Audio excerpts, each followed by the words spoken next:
It's me, Miss Lim again. So for today's video, I am going to share on how to do an Entourage makeup. So why Entourage makeup? So the reason why I decided to choose Entourage makeup kasi based on my experience, kadalasan sa mga Entourage natin, nalilate sila sa event. Or some other Entourage, na hindi kasama dun sa package ng makeup, they don't want to spend too much money para magpa-makeup. So, if you are watching this video, I hope makatulong to kung sakali na maging Entourage ka. So let's do it! So first, before you do the makeup, syempre kailangan i-prepare mo muna yung skin mo sa makeup. So, bakit natin ginagawa yung preparation or yung skincare preparation? Kasi, first, para ma-remove yung dirt ng face natin before tayo mag-apply ng makeup. Second, para mag-long last yung makeup na ginagamit natin. So, first, nililinis ko muna yung mukha ko. So, kung ano yung mga kinasanayan ninyo ng mga cleanser, ganyan, pwede ninyong gamitin yon. But me, I am using micellar kasi it's really nice. Hindi siya masyadong moisturize. At the same time, hindi siya mahapdi sa mukha. Once na natuyo na siya, pwede ka nang maglagay ng moisturizer. This one. So, girls, yung moisturizer, ang mga gumagamit nito is depende sa skin. Kung like for example, ang skin mo is too oily, it's not advisable to put moisturizer on your face. Pwede kang gumamit lang ng mga hydrating liquid na pag nilagay mo siya parang water lang din siya. Tapos na-avoid pa niya na mag too much oil yung face mo. Kasi kung oily face ka, tapos gumamit ka pa ng moisturizer, para ka ng mamantika. So, avoid using moisturizer if your face is too oily. Me, since my skin is mix ng oily at saka dry, so I'll be using my moisturizer, yung Lancome na Hydrogen. Meron siyang anti-stress and meron din siyang SPF 15. So, eto siya. Actually, this moisturizer was given to me by my really good friend from Oman. Hi, Grace! I love you! So, thank you for this. I really love this. Sobrang bango niya. At saka hindi siya sobrang, although moisturizer siya, hindi siya sobrang oily. Parang pag nilagay mo siya sa skin mo, meron siyang matte finish. Parang ganyan. Parang siyang powder. Sobrang bango. Sobrang ganda sa skin. So, since tuyo na siya, mag-apply na ako ng moisturizer. Siyempre, hindi tayo pwede maglagay ng sobrang dami. Enough lang. Sobrang bango niya. Nakaka-relax yung amoy niya. Grabe. So, ayan. Sabi daw nila, kapag ka naglalagay ka ng moisturizer, as much as possible, laging ang massage mo sa face mo pataas para ma-avoid yung mga wrinkles natin, lalo na kung tayo ay medyo nagtatrenta-trenta na ganyan. So, massage kasi it will help na mas easily ma-absorb ng skin yung moisturizer. Ayan. At saka, namamassage natin yung face natin para hindi siya magkulo-kulubot. So, after ng moisturizer, ang kasunod na ginagawa ko is mag-concealer. So, yung concealer is to cover uneven skin at saka yung mga pimple marks na gusto mong matakpan. So, pwede kang gumamit ng concealer. Gusto ko rin palang i-advise na kapag naglalagay kayo ng concealer, kapag i-blend nyo na siya sa skin ninyo, please do it properly. Like, kapag naglalagay kayo ng concealer, tap-tap nyo lang ng ganyan. Pwede nyo gamitin yung finger nyo, pwede nyo rin gamitin yung brush, pwede kayong gumamit ng blender. Pero, as much as possible, ganyan lang siya. Huwag niyo siyang kukuskusin kasi some other, concealer hindi naman effective yan kasi nilagay ko sa mukha ko. Hindi naman na-cover yung mga chismis ko. It's because you do it very wrong. Kasi kahit gaano ka-branded yung isang product, if you are doing it wrong or applying it wrong, hindi siya magiging effective. You know what I mean? So, after ko mag-concealer, nag-a-apply na ako ng foundation. So, I really love using Maybelline Fit Me in the shade of 120 kasi this one is for normal to oily skin. So, ibig sabihin, kung combination yung skin mo ng dry and oily, this is good for you. So, let's apply. At the same time, it also has SPF 22. So, mag-a-apply ako ng foundation.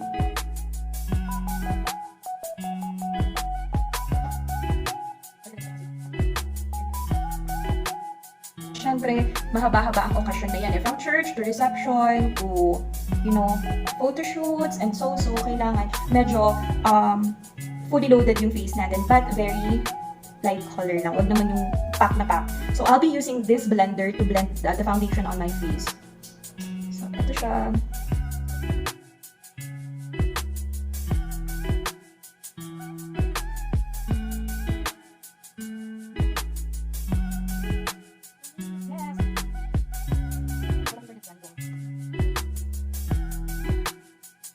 And after putting foundation on my face, ayan, eto na siya. Ayan, ayan na yung color niya. So, kapag nagka-foundation kayo, pwede nyo nang isama yung leeg ninyo para at least mag-tone down yung color kapareho ng skin ninyo. Kasi sometimes, pag nagtitake ng picture, ang face sobrang fresh, ang leeg parang puro libag. So, dapat, ipapantay nyo siya sa leeg. Idamay nyo na yung leeg sa foundation. Okay? So, after ng foundation, syempre medyo creamy pa siya, although it's matte. So, gumagamit ako ng powder para mag-set yung foundation sa face ko. So, let's do it. So, ang kasunod na gagawin ko is my kilay. So, since my kilay is too makapal na, ayan. So, if-fill out ko na lang yung mga part na kalbo. Ayan, nakikita niyo yan. So, I'll be using this compact powder with Guerlain brand. So, this is from my friend from Oman din. Parang 50% ng makeup ko sa kanya nang galing. And I really love her kasi she really supported me with what I really want. So, I love you, Bev. I love you so much. And I'm so excited to see you very, very soon. So, ayun, i-apply na natin ang eyebrow.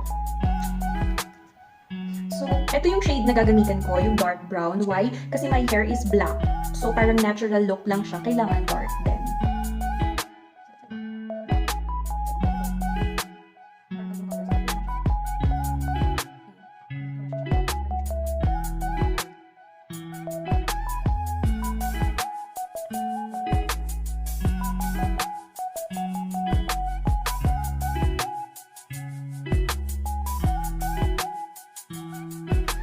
Second na gagawin natin is the eyeshadow.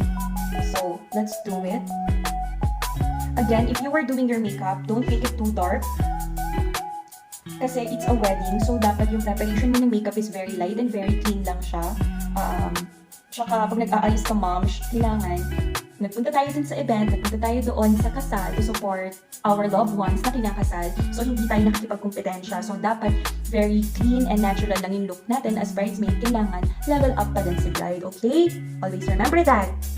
So, sa ating eyeshadow, I advise to use these colors, yung mga neutral colors lang. So, I have here the Huda Beauty palette, eyeshadow palette. So, pasensya na kayo kasi sobrang overused na talaga siya. Kadalasan ginagamit ko kasi sa wedding to. Sobrang favorite ko to. So, I'll be using this light, parang light orange for my base.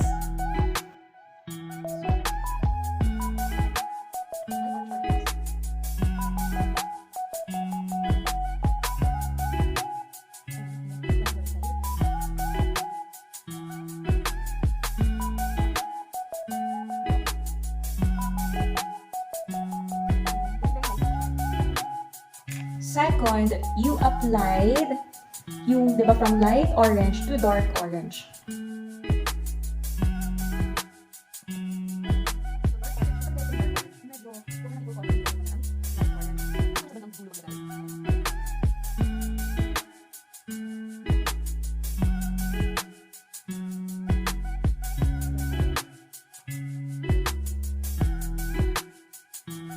So, ang susi sa magandang eyeshadow, alam niyo ba kung ano? Proper blending. Ayan. So, after mo sa dark orange color, syempre gusto mo na magkaroon ng parang two-tone color na hindi siya sobrang plain. So, you have to use brown, this one. Yung brown shade, pero not too brown. Yung parang kasunod na color lang ng dark orange. So, this is the brown. And then, you're gonna put it here sa dulo lang. Ayan. Para mabuhay ang mga kamatahan. Tapos, gumamit ka ng medyo manipis, tapos flat na, ang tawag dito, brush, just like this. Para at least, hindi ka na mahihirapang mag-blend. Hindi siya magkakalat sa ibang part.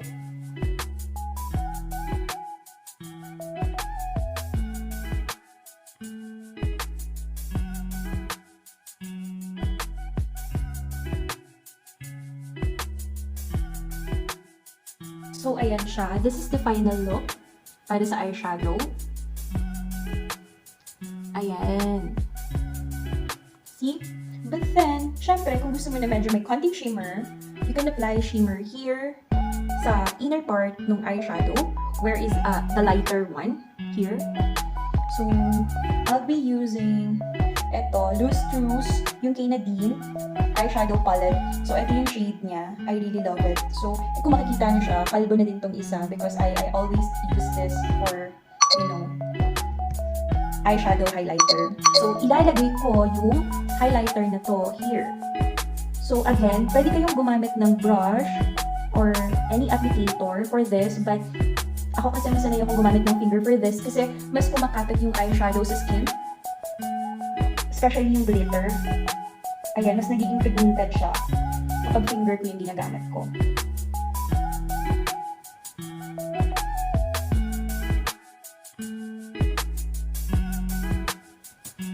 Ayan, so this is my eyeshadow. See, medyo glitter-glittery na siya and I love it. So, second na i-apply ko is yung eyeliner. So, bakit kailangan kong mag-eyeliner?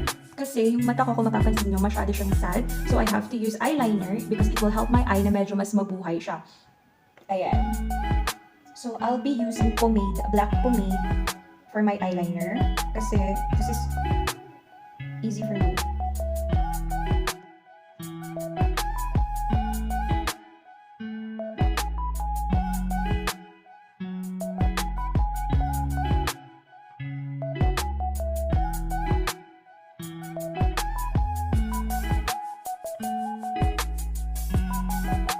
So, ayan na siya ngayon.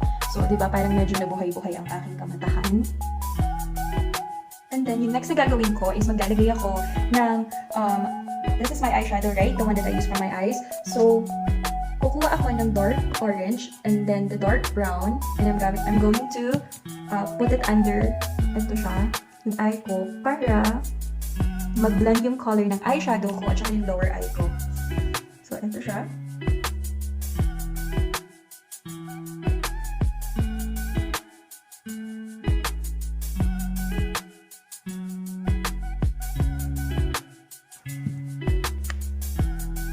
Ayan. So, ayan siya. Di ba parang medyo nabuhay yung mata ko. And then, yung highlighter na ginamit ko kanina para dun sa eyeshadow ko, ilalagay ko naman siya sa inner nung... Ano bang tawag doon? Inner ng eyeline na lang.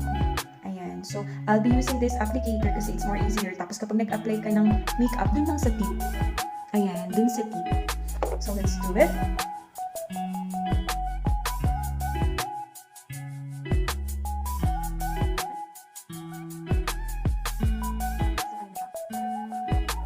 So, that is what happened. So, ang next na gagawin natin is maglalagay tayo ng konting contour at saka nose line kasi para wapak ka doon. Kumbaga merong shape yung face mo, especially kung ganito yung mukha mo, parang siopaw. So, contour din ng konti. So, let's do the contour. So, for my contour, I'll be using this 24 Hours MAC Studio Fix Smooth Wear Concealer siya, pero ginagamit ko siya for contour kasi it's really nice. So, konti lang. From here. Here. Huwag na tayo dyan. Here. So, minsan po ba ginagamit yung contour and how will you know if you have to use contour? So, if you are confused on how to use contour, you have to check your face on the mirror if ano yung sa tingin ninyo na dapat na mag-shadowy. Ano yung sa tingin ninyo na gusto ninyo i-remove or hindi masyado katulad ng face ko, bilog na bilog. Siyempre gusto ko magkaroon siya ng shape na parang ganyan, para pumayat siya ng konti. So, yung contour nakakatulong siya para magkaroon ng shape yung face mo. So, ito yung gusto kong magkaroon ng shape, this one, and yung forehead ko ng konti kasi medyo mataas siya ng konti. So, eto siya, i-blend na natin siya.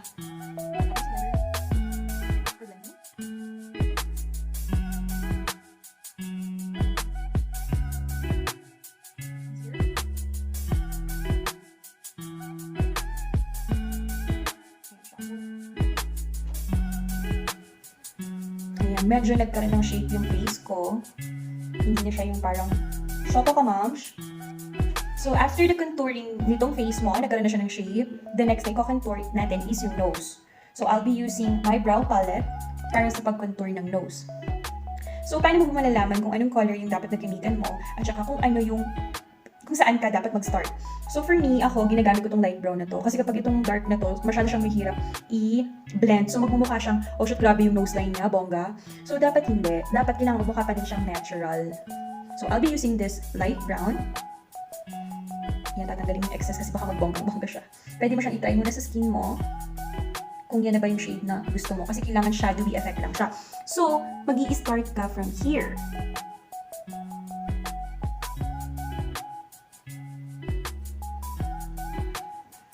Ma'am, ang kapal.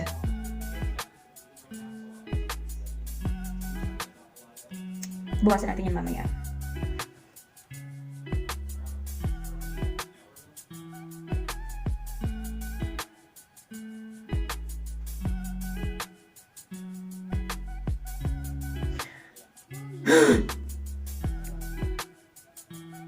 So, it's okay.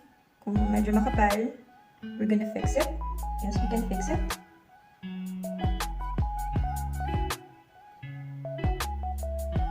Ma'am, siyang kapal. Yeah, I know.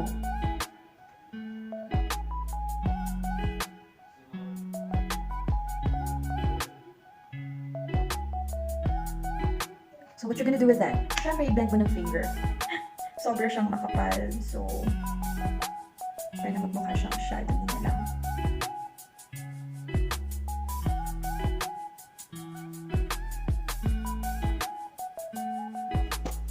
So, ayan na siya. So, since we're done with our nose contour, kasunod na natin na gagawin, ako ginagawa ko is yung blush. So, the color of the blush that I'm gonna use is yung parang orange-brown. This, I forgot the name of the shade kasi nag-fade na yung likod niya. So, matagal na din kasi sa akin to. So, I'm gonna be doing this.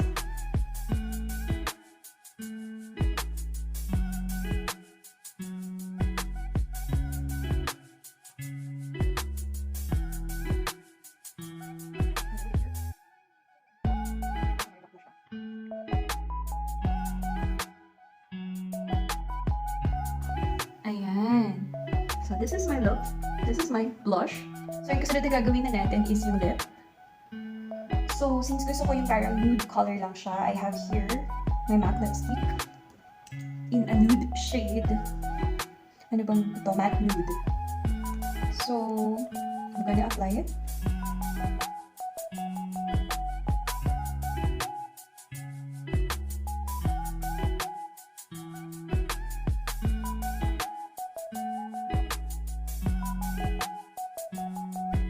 So this is the color of my lip. It's very natural. It's nude and it's matte. So I like it matte, like that. Yan, kasunod na gagawin natin is the highlighter. So again, I'm gonna use this one for my cheek, for my nose, and itong upper part kung saan yung gusto kong i-highlight. So I'm gonna use this for my highlighter.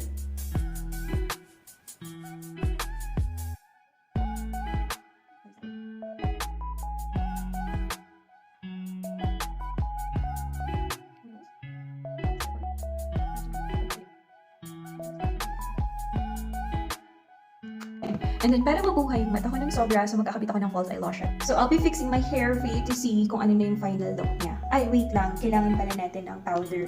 So, I am using this Vice powder as my setting powder. Yung medyo mas tan ng konti.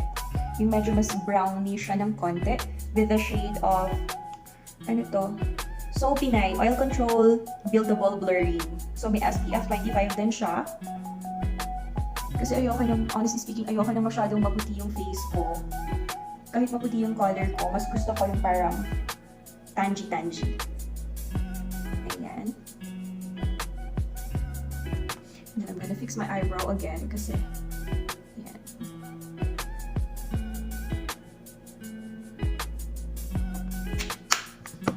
So, this is my final look. Here we go. I got it now.